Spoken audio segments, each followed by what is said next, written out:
What's up, y'all? It is Rob back here with another banger of a podcast.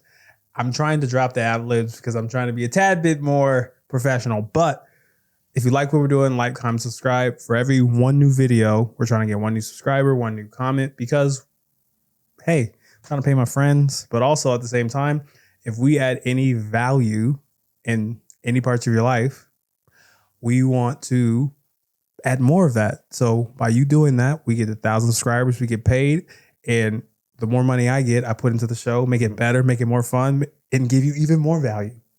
Now, money's not the only thing we want. We want to provide value into your lives. And that's why I have this illustrious guest, because he's going to provide so much value. And we have Jake on the podcast today. Welcome to the show. Thank you, sir. Thanks, Rob. Woo! So I got to ask you this. You're a Northeast kid. Yes. What does growing up in Northeast Portland mean to you? Yeah. I mean, people ask me that all the time, because, I meet tons of new people at work all the time, tons of people out in the world. And, it's always an interesting thing to try to, describe to people, kind of what it has been like here forever, Yes. Like what it was like in 1990, what it was like in 2000, what it was like in 2010, and now we're, I'm 38, and I've been here since I was a baby, U-Haul pulled up Alberta Street, Hey. like 1988 or something like that. Hey.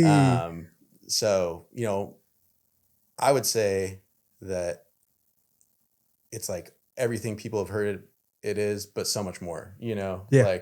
like people like the, the exciting stories about how it used to be. And I've tried more over the years to like shy away from like trying to glorify, the hard times that the Northeast has had and be more, go deeper into the really great parts of the community, like the good in the hood back when it was a Holy Redeemer, like there we go. The really positive stuff, because you don't want to get too stuck in on the stuff that makes the news, because the stuff that doesn't make the news is really what makes Northeast Portland, what it is. Yeah. And like the crazy, I will stumble into this next question, but literally that's what it was like at like Jefferson High School, where like everyone was like, oh, Jeff's, they're shooting all this stuff. And I was like, if y'all was actually going to Jeff, it was literally the block we were on, and it was always one or two blocks away, like the chaos. Right. And like literally, I can count on my hand, and y'all Jeffersonians, y'all can fact check me. I would say maybe like we had 3-4 fights on school ground a year. Right. But I feel like that's a normal high school. For sure. Yeah. And I went to Grant, and we had our whole different ball of wax, than you did at Jeff, because it's a much bigger school. Oh yeah. And many different neighborhoods that kind of all come into one, which was beautiful, because I kind of moved around school neighborhoods a little bit, but it's it's a beautiful place, and there's good times and there's bad times, but like everybody wants to have fun. Everybody just wants to be part of what's going on. Yeah. Like if you were someone who cared about what you were doing and showed a positive attitude and like came through like you were comfortable, and you weren't weirded out by people that are different than you, then you're going to get a lot of love. Oh, 1,000%. One of my favorite things growing up, speaking of like Northeast Portland, during Halloween. Yeah. My mom would take us to the Alameda area. Of course. That trick or treat over there. Yeah. You got the whole crunch bar. Oh, always. That was it. Yep. Yeah. Because I live, me and my friends were pretty close to there, but closer to Alberta, on the other side of Prescott, because Prescott was kind of the dividing line. Yeah. Which back then, now it's a little different, but you walk right over Prescott and you're in a whole different world. And the candy bars were much, much larger. Yeah. Well, so I'm talking to a Northeast guy. This conversation can only be had between me and you. Yeah. They trying to take away my mall, right? I do. I've had a lot of thoughts about this for a long time, because when we were kids, we tore it up over there. The Lloyd Center. Yeah. I mean, it was, we got into a lot of trouble over there, and I mean, not like get arrested trouble, but just like get kicked out trouble, and, you're going to go ride the bikes around and, the Toys R Us, you know, you're going to try to sneak into the movie theaters. And, I forgot about Toys R Us. That was there. Oh my God. I'm old. I have thoughts for what we could do with the Lloyd Center. Yeah. I'm just curious. Yeah. Because we know the good and the bad of what happened. Yeah. I think taking it out of Northeast and us having on the Clackamas and Washington Square is unfair. What would you do to save the Lloyd Center? I've had this conversation many times. Please. I would tear out the middle, extend Holiday Park as far as you can tear shit down, you know, because all that stuff that's past there, whatever, Dollar Tree, you know, the bank, LA Fitness, all that stuff. I think we just make it a green space, make it a huge, beautiful park. It's like Portland Central Park in the east side. Damn. And then you have some things up on the side, like they're building the venue, you know, like that's great. Like have stuff on the side, but I think just like making it a really beautiful place to walk, because I feel like it's always been weird over there in that Broadway zone, you know, like the Lloyd is cool and the park's cool, you know, but it's not cool around MLK and Broadway, you know. It's really not. It's never been nice. It's busy over there. Yeah. I mean, but it's also like the one part of inner Northeast where there's more like corporate, you know, like fast food restaurants, you know, like it's just, you know, the car dealerships and stuff like that, which is fine. But I think if you want to bring back, you know, real life to inner Northeast Portland, then that area has to like really bring people in. Yeah. And for me, I just want to get to 21st, you know, like, you know, I mean, I've seen what they did with the parking on Broadway, like do the diagonal parking, trying to kill somebody. So you're taking away a lane. Yeah. Well, and then it's like people are still driving fast because they don't know that it's been changed, and people are pulling out like diagonally backwards and you can't see anything, you know, like I don't get it. But I mean, I think the whole city, you know, this is something I spent a lot of time thinking about and even journaling about is like, you know, what I see as what needs to be changed, or, you know, and like, I'm just one person, and my opinion is just my opinion. But I think, you know, having been somebody who, you know, has rode my bike around all this stuff when I was a kid, and, you know, been a business owner, worked in different restaurants, own my business now, you know, I have a lot of different perspectives, you know, about, you know, what's going on here and how to bring them all together. And I think about kind of really encouraging, you know, business in a way that, you know, is restorative. Yeah. I like that you said like restorative, where I feel sad that I have to go to the Vancouver Mall to feel like it's like the Lloyd, where like I can see Santa Claus and the kids and like the functional movie theater. And I think for me, if I had opportunities to save the mall, because the plans that they have now are atrocious. I'll say that right now. Atrocious, dumb plans. I feel like we just got to bring it back to the mall. But one of the things I really did like of what they did now is they have like the floor for like the entrepreneurs and like small business. I feel like we keep that. We have the affordable living, but we make it back into a mall, open it up a little bit. Well, not the top because it rains too much here, but like bring that mall feel where like, I do agree. Like there should be a park.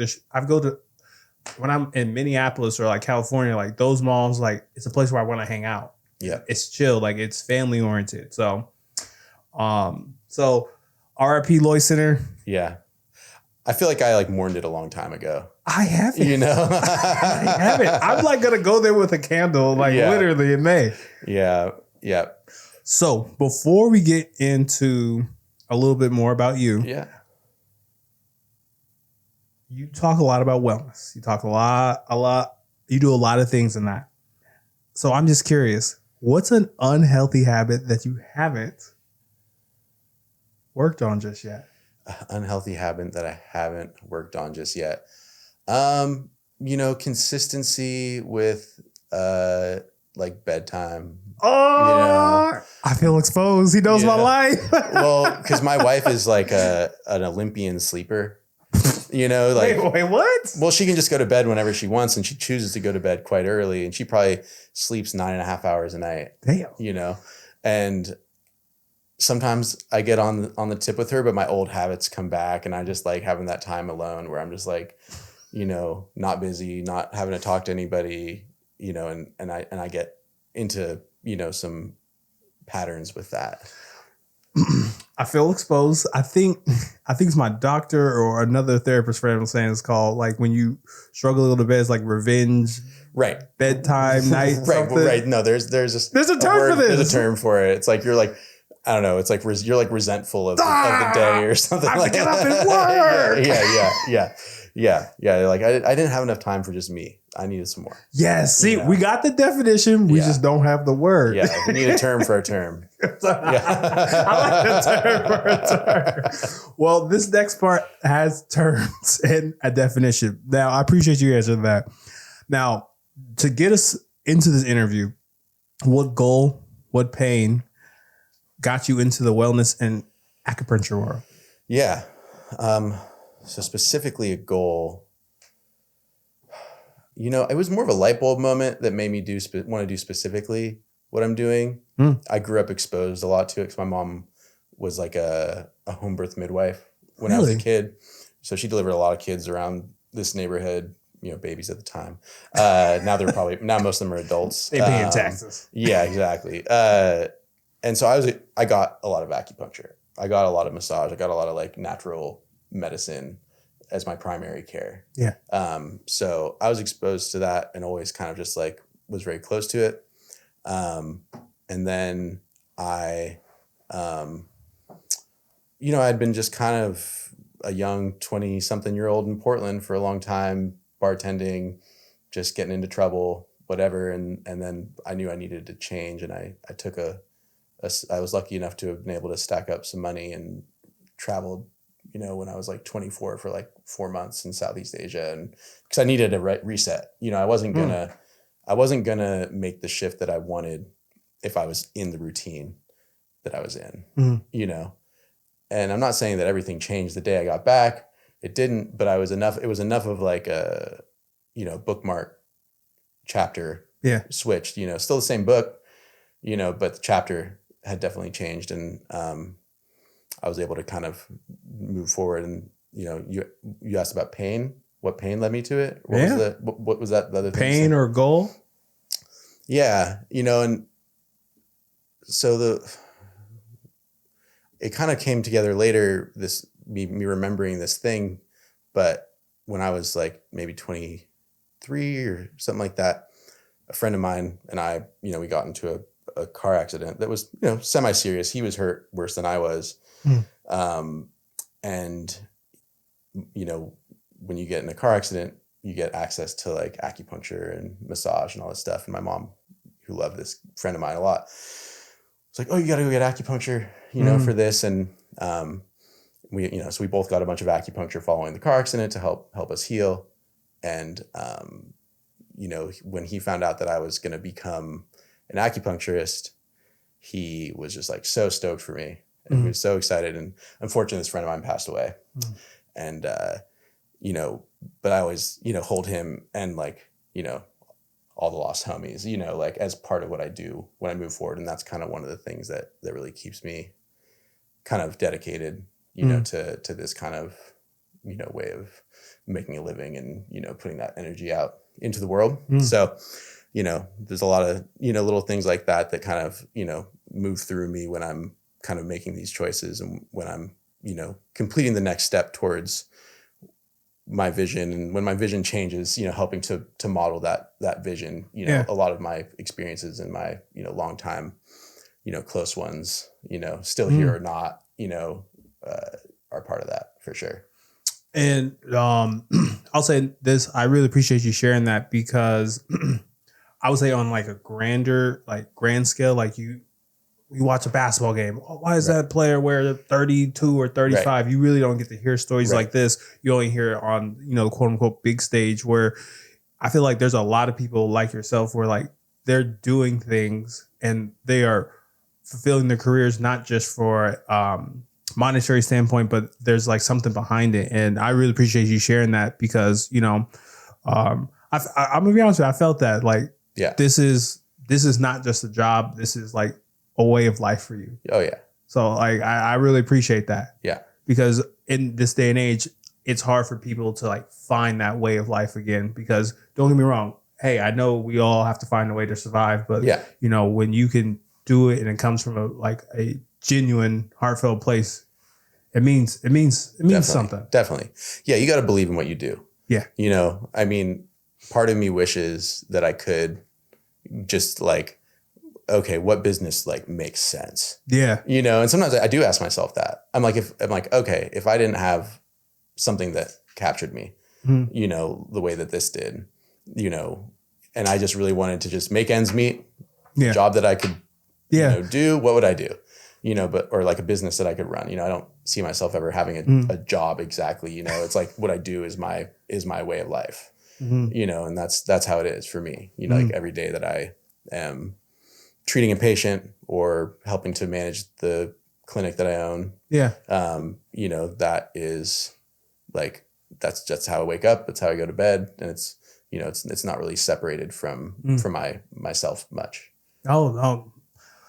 Which kind of allows me to like ask you when it comes to like the viewer, because I'm gonna be honest with you, I'm a bit of a novice when it comes to acupuncture. Right. What is that? Yeah. And how does it help the body? And then after that, when it comes to the other practices that you have to help heal the body, what are those? Right. And how are they? And why are they beneficial? Right. So our clinic is, you know, I would say, you know, acupuncture is probably the main thing that we're known for. Acupuncture, you know, is an ancient medicine that comes from China or East Asia, I should say. You know, the whole area has, you know, been a lot of different things at different times, but East Asian medicine, you know, you could count, you know, China, Japan, Taiwan, Korea. You're getting, but then you know you can't really separate that from you know, Vietnam, and it's all connected. But you know, acupuncture specifically is you know the use of needles to stimulate you know parts of your body to elicit a different physiological reaction. So you know, at its most simple form, you know, you might be interacting with you know a muscle, tendon, nerve. So you're trying to you know get a tissue that you know, okay, say you have, you know, a strained quad, you know, like one of your muscles in your quadriceps is strained, you know, and it keeps bugging you. It keeps bugging you. It's sore. It's, you know, if you stimulate, you know, a knot in that muscle, you can get a little jump and that can really help, you know, relieve the pain. So that's like the musculoskeletal side of it. You know, you can work in joint spaces, tendon attachments, you know, all over the body is acupuncture points. There's hundreds of acupuncture points. You know, East Asian medicine and acupuncture goes a lot deeper than that. You know, you can really help people with internal medicine issues because when you stimulate the nerves, you know, in the body, a lot of the points in our hands and our feet, you know, that's our sensory, you know, it's our working spaces, and the nerves in those parts of our body are like much more sensitive. And so like when you put a needle into some of these points, it's sending a really like strong message in through your central nervous system. And based on where it is and what channel it interacts with, it has like an effect on your nervous and your hormonal system and your internal organ systems. So like people treat all kinds of things with acupuncture and herbs. So like the Chinese herbs is like the other side of the thing that they teach us in school. And that, you know, those herbs, you know, have all the chemicals that the drugs that we have now, you know, like, so if you take, you know, an anti-inflammatory drug or, you know, even a painkiller drug or something for your heart, something for whatever part of your body, you know, there's a good chance that the herbs that they were using thousands of years ago have a related compound to what we use now. Because all the medicine we have now was, you know, for the most part, I would say the vast majority of medicine we use, you know, is was originally from a plant that they found a way to synthesize and mass produce, right? So we don't have modern medicine without folk medicine from, you know, time before. Hey. You know, so, and in Chinese medicine, what they do is, you know, through thousands of years of experimentation with these plants is they've made formulas and those formulas treat your ailments. So you might have 5, 10, 15 different herbs in the formula that they make like a tea out of. and you drink that, and that can be very powerful. Dang. So that's East Asian. So that's like acupuncture and East Asian medicine. My specialty is a little bit more on the musculoskeletal. You know, I was a personal trainer for a long time. You know, I consider myself a, you know, amateur athlete, whatever, you know. But so I work with people more on movement and pain. Yeah. So a lot of things I treat on a day-to-day basis is knee pain, neck pain, back pain, shoulder pain, you know, people having struggle with mobility. You know, if they're having if they're not performing the way that they want to perform on a sport because they're having a hard time, you know, jumping, they have this thing in their knee. I work with them on that kind of stuff a lot. Okay. Yeah. So I have a confession. I have a needle phobia. Yeah. So when I was like, you should be on the pod, this was an experience for me because I'm like, why is stabbing myself gonna make me get better? Yeah. I mean, you're just interacting with the place that the nerves, you know, interact with the body. So like it's crazy. Like a lot of these points, if you have a tense muscle and you needle it in the right spot, you'll see I can feel it through the needle, the whole muscle releasing, you know? And, that's just for a muscle, you know, like in the joint spaces. You're not going to like this very much probably, but, you know, there's what they call E-stim. So it's like, have you ever used like a TENS unit? Like the patches that make your muscles kind of twitch? No. Okay. So pretty much you have a little device and you have clips that you hook up to two different needles and then you have a little frequency that goes through it and it makes your muscles flex, or it makes you feel tapping in your joint space. But what it does is it triggers your brain to release your own natural anti-inflammatories or your own natural pain killing, you know, like analgesic effects. So you're tricking your brain into like making its own drugs. Wow. Okay. So in so many ways you kind of like smush some of my follow-up questions. So now this is great. Yeah. So you did travel to learn these things. And I guess my question for you is what do you feel like you learned the most during your traveling to really like formulate? Because like the example I want to give is like how I interpret therapy and psychology. There's like a foundational level, but like how I like, you know, administrate that to like an individual couple I work with is my interpretation of what I think it is. And I guess for you is like with all that knowledge you got from Eastern medicine, you growing up, we're like, how do you formulate that into like one like diagnosis with like someone you work with? Like, how do you put all that into like your work? Yeah. I mean, you try to make it as simple as possible. You know, you don't, you know, try to get overly complicated. You try to find the most, you know, simple solution for someone that you can. But I have a lot of stuff in my brain. You know, but like when I'm working with somebody, I'm going to try to make it seem like the most approachable thing they've ever done, you know, by sharing with them, you know, the layman's version of what I'm doing and what they're experiencing. You know, I didn't really study when I was traveling. You know, I received some care. I had not decided yet. Okay. Yes. I left to kind of just create space. Okay. Yeah. But when I was there, I did get sick. I got really bad, like tonsillitis, and like I was ill when I was in Bali. And I was fortunate enough to run into somebody I knew there. One of my mom's old medicine friends, one of my mom's old midwife friends that she had delivered babies with. And she was there volunteering at this birth center in Bali. And she's like, "Oh, you're sick? You're here." I ran to her in a grocery store in Bali, in Indonesia. And she's like, "Come on down to the clinic." And they helped me out. They gave me acupuncture. They gave me herbs. So I received the medicine there, you know, for the 100th time in my life. But it was just kind of a crazy, you know, crossing of paths to do that and receive that care when I was like so far from home and I was so ill. You know, I was bad. And you know, I got better. I took the herbs. I got the acupuncture, and you know, it took a little bit because it's not a fast medicine compared to like popping a pill. You know.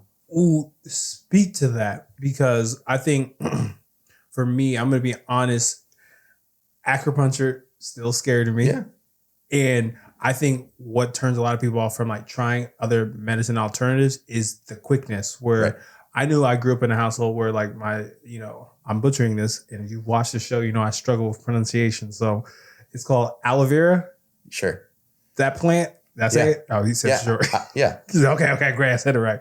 Like I know that was like I saw that in my house like as something to use for medical uses. So I guess my question is like what like plants or like what do you have at the ready that? Yeah. So I mean at home, there's a few things that I always have at home. One of them is like an herbal formula that is really good for like if you're just coming down with a sickness. There's a few of them because there's different sicknesses. Different presentations of the sickness could mean you want a different herb. But like one of the really big ones is called yin chow, which is like, pretty much something that's if you have like, like a heat pattern, it helps like drain like the hot, out of your body, There's another one that I use in a dropper. It's called Bao Huan. And this is one that's good. This one's good for people because this is like when I go and have like, I go eat whatever, some fancy dinner. Where would it be a good example? Some steakhouse where there's like, there you go. But then there's like cheese and mashed potatoes and you're drinking beer and your stomach's just like not feeling all that great. This one's like really good for just like settling your stomach. So we keep that one. We take that one traveling, if you're in another country and all of a sudden you're like, I'm not feeling super good, like in the bubble guts. Yeah, this one's really good for that. But and I deal with like some skin stuff. So I've worked with, an herbalist. It's like I said, that's not really my bag. I have some basics, that I use for myself. But when I really have like some medical stuff that I want to work on, then I'll like see an herbalist specify, like someone who specializes. You're more of a specialist, yeah. So like something for my skin, something for stress. There's really like the most popular.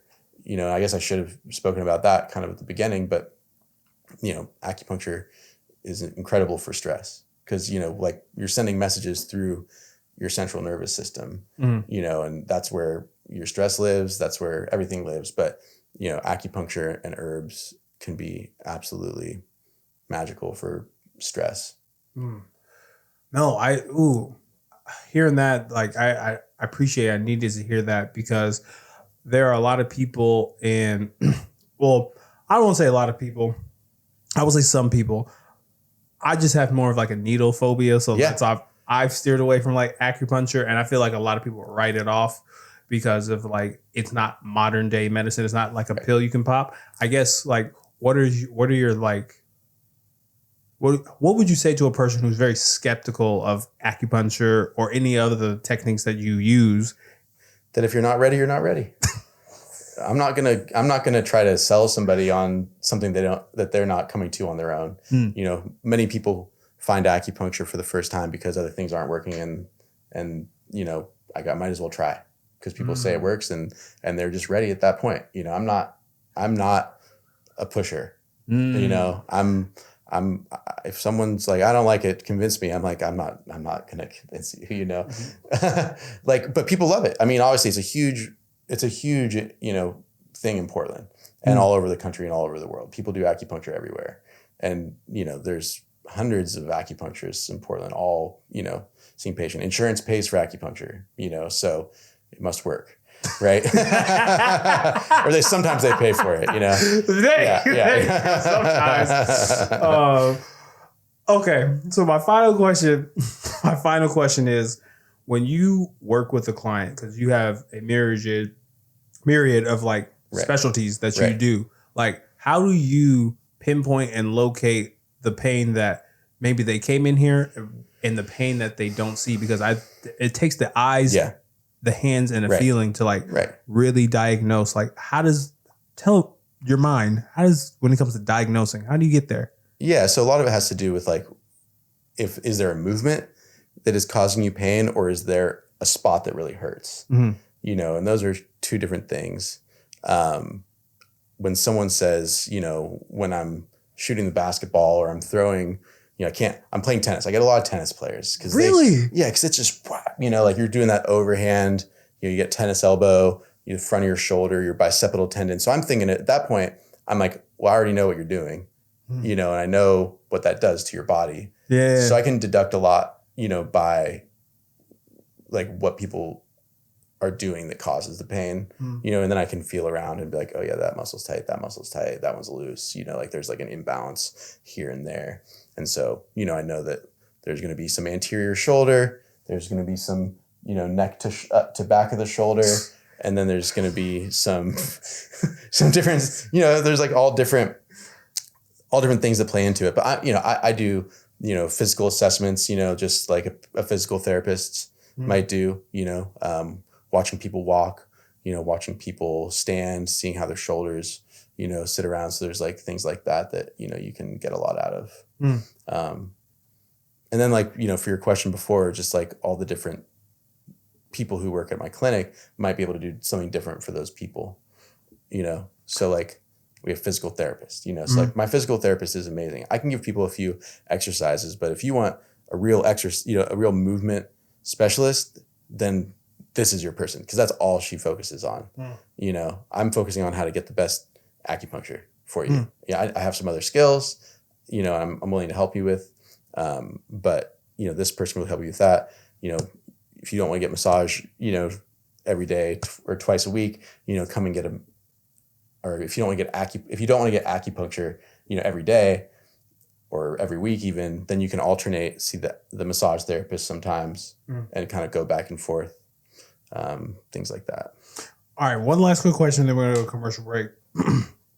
So in the acupuncture industry, what are some of like the pitfalls that people can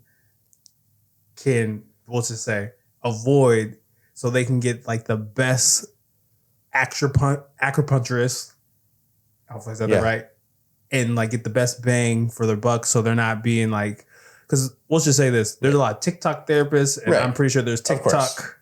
Yes. I mean, there's people that are just, do what you need. Because like, I'm not the right acupuncturist for some people, I'm the perfect acupuncturist for somebody else, and I only want to get the right people. Like I don't want to be a jack of all trades. I want to be the best at what I do, but for someone to find the best person for them is to probably get it word of mouth from somebody, because we all know people who get acupuncture, and find out, what that person was helped with, was that acupuncture effective for you, and beyond that, you can just call Mandala, my clinic, because we've got we've got an acupuncturist for everybody. See, we making it easy for y'all. We're making it easy for y'all. So I appreciate you. We'll be right back, and we're gonna get more to the point. I tried. That wasn't good. We'll be right back. As you may know, I'm Arthur Dixon, and I created for you a 10 recipe cookbook to help you cook vegan food for your friends. It's 10 simple recipes from desserts, meals, even appetizers that you can incorporate into your everyday meals. There's nothing hard about this recipe book. Everything in here is very simple, very easy. My cookbook can be found on my Facebook page at Arthur Dixon, my Instagram page at Brace Yourself Oregon, and on the Play No Games podcast page in the bio. Make sure you go check it out. Thank you very much. Peace.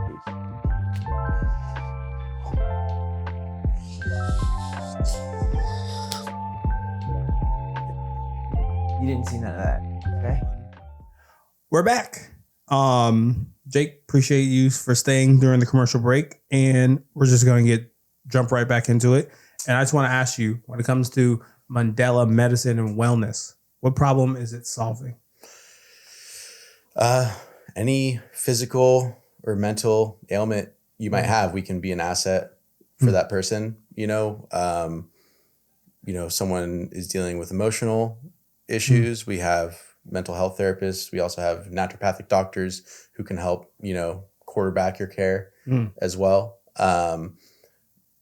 Acupuncturist helping you with physical pain, internal medicine issues, digestive, stress, anything you have. We don't try to take the space of like a primary care doctor. That's an important thing for people to have. I would never suggest people disregard their doctor's orders. It's important to have a doctor that you work with. That is not, there might be, like you said, like a TikTok acupuncturist that's trying to talk you out of, talking to a real doctor, but talk to a real doctor, get your blood checked, do the right thing for yourself, your family, if your family cares, like seriously. But if you have that information and you're checking off all those boxes and getting your checkups and everything like that, then we can help a lot to manage your experience with whatever you have going on medically. In so many ways, you've already kind of answered what's the difference, because there's a lot of wellness centers. There's one literally on on Alberta. And I still kind of want to ask you, like, what makes y'all different from everyone else, even though you kind of answer that. I kind of want to push the envelope is like having like that one-stop holistic care and like having that warm handoff. Like, why is that important to have that in the industry like you guys have? Right. Well, we invest everything into both the patient experience and the practitioner experience. Yeah. Like we're a practitioner-owned clinic, and I made a decision a long time ago that I'm not going to do anything. I'm not going to run my business in a way that, is exploiting the providers or is treating the patients, like a bank card. Like everything has to be harmonious, or working towards harmony. That's what I go back to over and over again in business and in how I, care for patients, is working towards harmony. I like that. Because it's like enlightenment. You can never reach enlightenment. You can't reach harmony, but you have moments where you feel like you're close enough that you're doing a good job, and you can always work towards it. And when you inevitably pass over that place of harmony, you're like, okay, how do I get back over there? So we do everything to make sure that people are having the right experience there. It's like you have to make business decisions, but I'm not going to make a business decision that takes us further away from patient care, and people can, count on that 100% with us. Damn, that's tough. I think this person once said this once before, like how you do business is how you truly are. And like, it's not bad business. That's just you're that. And you don't hear that often when it comes to like business, because, you gotta, your doctors, the sense of caring, like it matters, like them doing a thorough job. And then also, I want to make sure my doctor's eating. I want and exactly. It's a 360 thing. And so I'm glad to hear that that's like the mantra that you have. Well, I just can't work around people who are struggling like that. Like I grew up quite poor, and, not that I had a bad childhood. I had a great, wonderful childhood, but I know what it's like to be, wondering if you're cool, and, if I was to show up to work every day and had to ask that question of the people who are working with me, because of a decision I was making, then I wouldn't be able to sustain that for very long. I appreciate that, which kind of allows me to ask you, and this is definitely open-ended, answer at your leisure. When it comes to the business that you own, how'd you start it? Who'd you started with? And what does it mean to you? Yeah. So it's kind of a crazy story, and it was unexpected because we didn't start the business. We bought the business, so my wife and I met in school. She's also an acupuncturist, a wonderful acupuncturist, high demand, hard to get in with. And she got a job at this clinic pretty much right out of school. And it did not take long for the owner to realize that she had some go in her that most other acupuncturists don't. And I think this previous owner was kind of waiting for that type of person to come along so they could, sell off the business to the next person who was going to be able to treat it the way that it needed. So, my wife, I had started my, acupuncture business at Me Fitness, where I was doing my personal training as well. And I was kind of creating a little hybrid program. But then my wife was like, they want to sell us the business. And, we, long story short, some wonderful stars had to align for that to be possible for us that were unexpected. money became available that I had never had access to, and it was completely random, and someone just believed in us and helped to kind of kickstart it. So, I'm not self-made 100%. I had a little bit of help, and I think it's important to tell people that, sometimes where it's, I respect it. I respect it. Yeah. We had a little bit of help getting off the ground, and then, but we bought it in motion. So we had to pick up the reins one day, and it's like, now we own this business. It's already got clinic, there's already patients coming in the door. There's already services being provided, and we have to, in a very short period of time, figure out how to run this thing. Mm-hmm. Not to mention that in the same month that we took over the business, I had to have a knee surgery, and my wife had to have a surgery, all in the same month while we were taking over this business. Oh, snaps. So it was just like, and there was nothing that could be done. All these things had to happen, and we had to buy this business. We had, this is 4 years ago now. So we've been running for 4 years, and it's been a wild ride, just learning the ins and outs of the medical industry as a whole with insurance and, all the other things that come with running a business administratively. It's a very complex, amoeba of complication, but trying to work back to harmony, trying to find that spot where everything's maintainable, and we've been pretty successful so far. Oh yeah. No doubt. Hey, if we're looking for someone who believes in us, so we want to also. We don't have to be self-made. We want some help too. Everybody needs it. So if you want to help us, if you know somebody. Right. But no, I feel like that's really dope, and I appreciate you saying and adding that, because I think that's important to the mission statement, the creed, and what you and your wife are trying to bring to the patients you have and future patients that are going forward. And I think you kind of answer this, but I still want to ask this. In this day and age of wellness and profitability, I'm gonna be honest with you, some of the things that I do, I'm just kind of not ragging on my therapist, where I'm you're paying to me to talk to you about your problems. I'm a paid friend. It's advantageous for me to say the right thing, make you feel good, blah, blah, blah. But I'm pretty directive, where I know I've ran some of that, I was man, that sucks to be doing a really human thing and getting profits from that. Do you run into that? Because I sometimes struggle with that too as well.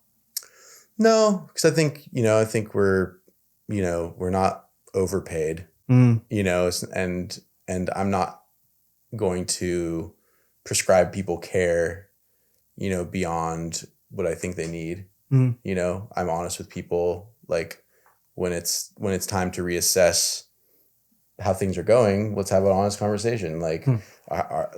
Have we resolved the issues that you came in with? Yeah. Yes, no. If yes, is there anything else you want to work on?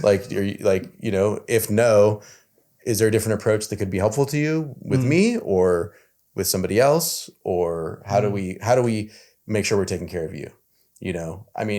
Of course you can't purposely try to rid yourself of all of your clients, but I would rather be, really busy with people that come for a shorter period of time because they got such good help, Ooh. And then, they might come back 6 months later when something else is going on, but they've told 3 friends because they got such good care. Yeah. Then have one person that comes every week forever, but isn't really happy with, they're it's just all right. Going through the motions. Yeah. I don't want to go through the motions. And I feel that. And I have that honest conversation. Because I haven't solved every single person, who came to me's problems, I appreciate you saying that, because of where the status of being wellness, medical practitioners, sometimes I don't want to say it's a God complex where it's I have all this. One of my main things is I always say to what I'm working, I'm just a guy in a chair. Right. And if I can help you along your journey the best way I can, I'm trying to work myself out of a job. Right. That's how I know I did a good job, because I don't see you. Right. So of course. Now I appreciate that. Now I want to ask you this. when it comes to having a business, right? How do you balance your business and your personal life? Because I feel like it's all converging in one place. It takes a lot of work, man. It takes a lot of work. It takes good habits, you know, how to separate it, but keep it close. Yeah. You know, I'm figuring it out one day at a time, you know, and it's like, I just have to, I think it's just checking in with yourself, you know, cause sometimes it gets crazy and you don't have the ability to really separate it, you know, like when there's on the business side, you know, when there's a few surprises, you know, all in the same time, you know, and your business partner is your spouse, your wife, you know, and you're trying to like create those boundaries where it's like, okay, like once we're down at the dinner table, like we can't talk about work anymore, you know, like, but sometimes you're feeling like, oh, it's dinner time and we do want to talk about work. We're feeling open to it. The energy's there, you know. I just have to break it up with other like hobbies and pastimes that matter a lot to me, you know. So I try to make sure that I don't lose, you know, and I'm pretty good at this. I'm not gonna lie. Like prioritizing like the things that I care about for me, you know. Snowboarding this time of year is like the main thing that I'm like, okay, like I know I have to work a bunch, but I'm keeping my eye on the forecast to see like when the right time to go is, you know. Yeah. Trying to make sure I'm still grocery shopping and not just, you know, grabbing, you know, whatever the healthiest, you know, like, you know, taco, you know, like, you know, a few tacos on the way home, and just being intentional with my food, being intentional, you know, getting to the gym, all that kind of stuff, breaking up the habits. I want to pick on one thing you said. I think a lot of people struggle with this, and I just saw the ease of you saying, I got that. I think a lot of people struggle with figuring out what to prioritize with having, you know, marriage, life, lofty goals, all the things.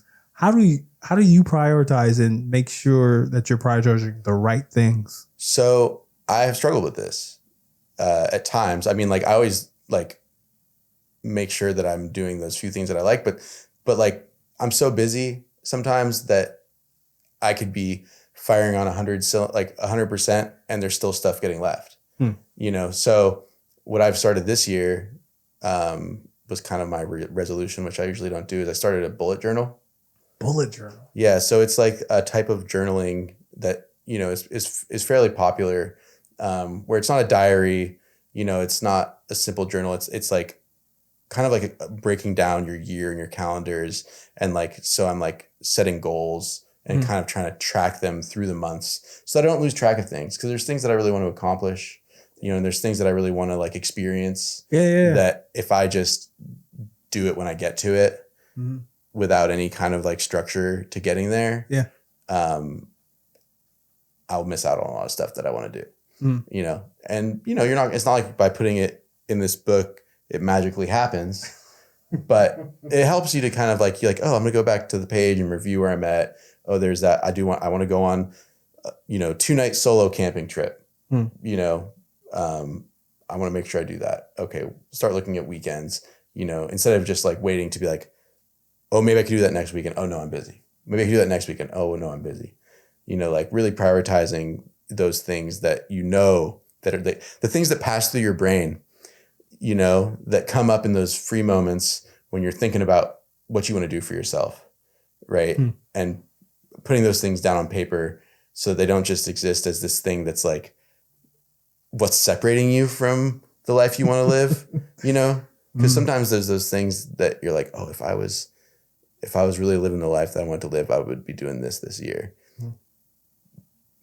Make it happen. Put it on the paper. Try your best to like set a time for it. Set the steps between here and there that you need to take so that you're ready for it. Okay. So it's not as stressful, you know, because sometimes, you know, you can get overwhelmed with, you know, preparation, overwhelmed with the cost, you know, budgeting for it, all that kind of stuff. No, I appreciate that. I'm a bullet journal. I literally have never heard of that as a person who prescribes people to like journal, but I try to not say journal because sometimes journaling can have a stigma to it, and not likely in a bad way, because people hear that, oh, your therapist is going to tell you write your things down. I always say keep a ledger on you, and then if something happens, write it down, because when you write things down more, it becomes more reality. Right. I just really like the framing of like a bullet journal. Right. So bullet meaning that it's like a graph paper, but instead of like lines, it's like the dots. So that you can kind of free form design it. Oh, that's great. Hey, you might like something like that. Mm-hmm. Yeah. No, he's a great artist. This cool. guy. Yeah. I think, because like, well, do you like how I said not a diary? Yeah. I even have some stigma, about writing in a diary myself, because I'm like, I don't want to just like go off on a tangent on my own stuff. I have a therapist as well, and she can hear me go out on tangent about everything I have going on in my life or whatever. You're totally fine. Yeah, but like for some reason, like the structure of like a goal-oriented journal, kind of like hit with me when I learned about it. So I've been working on it. Like there's been a couple weeks where I like didn't get to it as much, but I try to go in and kind of like keep track of some of my habits, make sure I'm, cooking at home this many days a week and going to the gym this many days a week, and just kind of like keeping track and seeing what I want to like get closer to. I say this: if you post on Instagram, especially on a story, it's a diary. So right. I'll be saying this to myself. Right.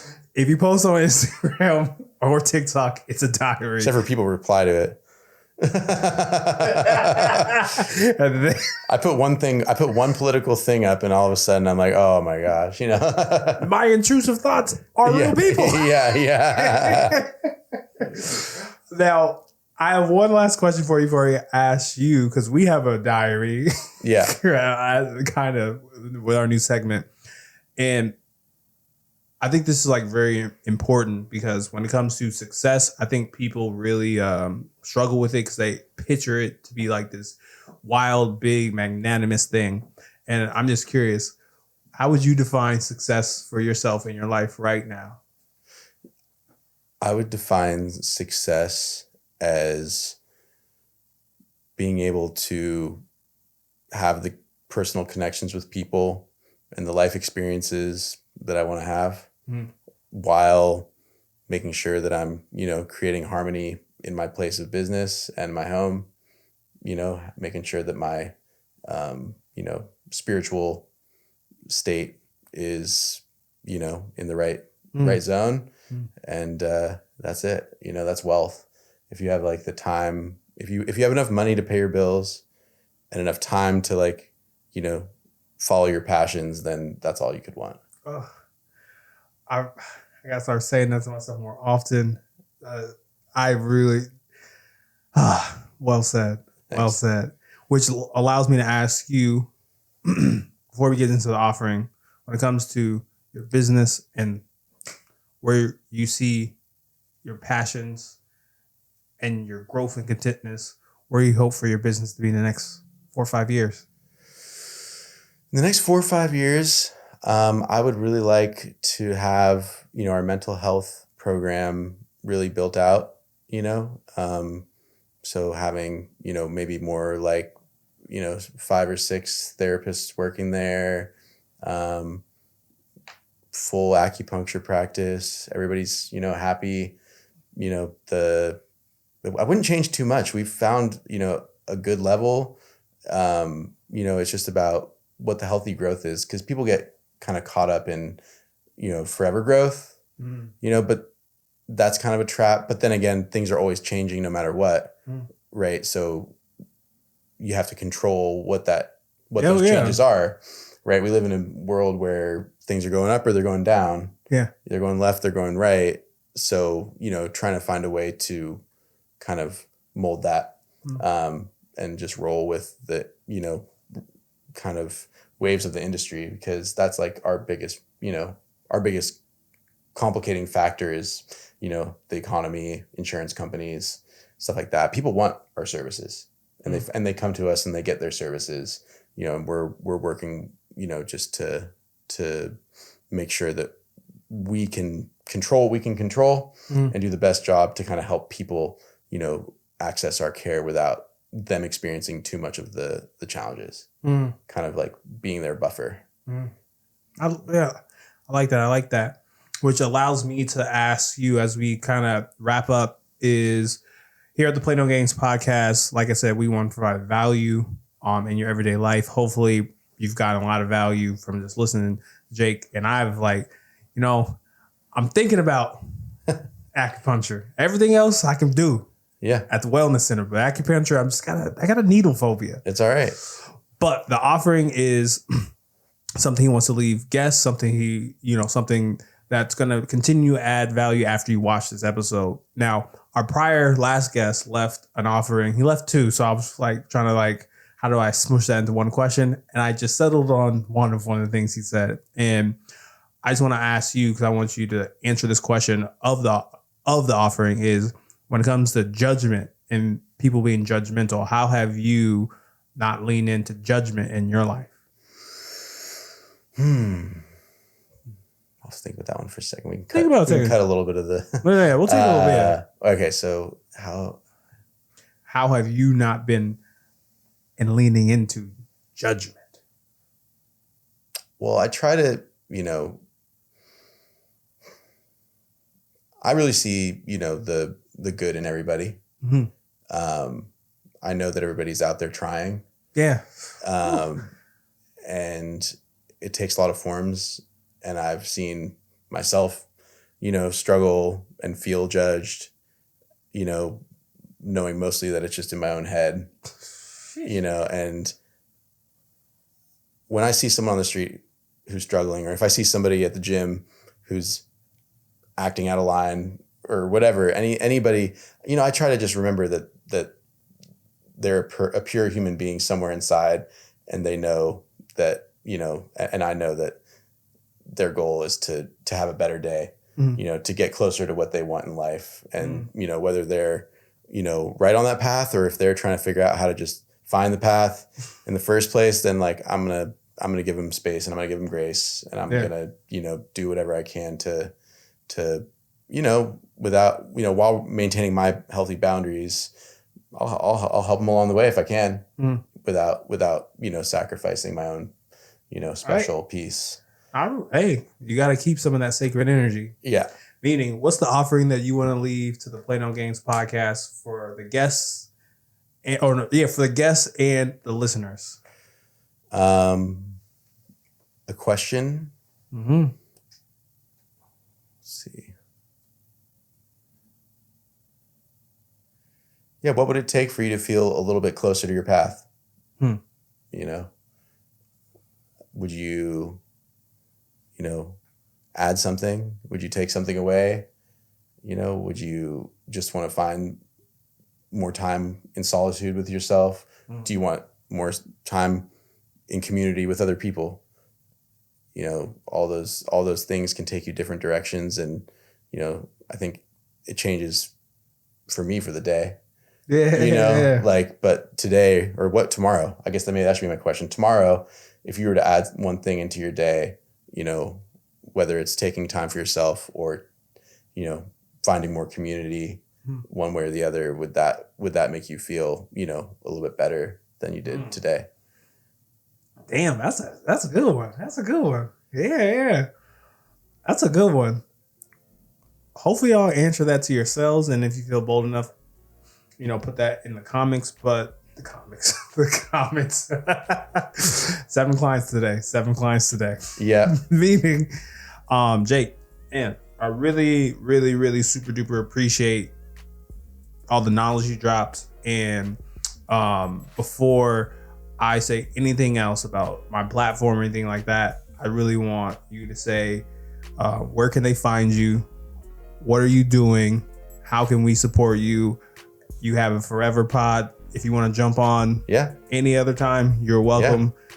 Where can they find you? So Mandala Medicine and Wellness.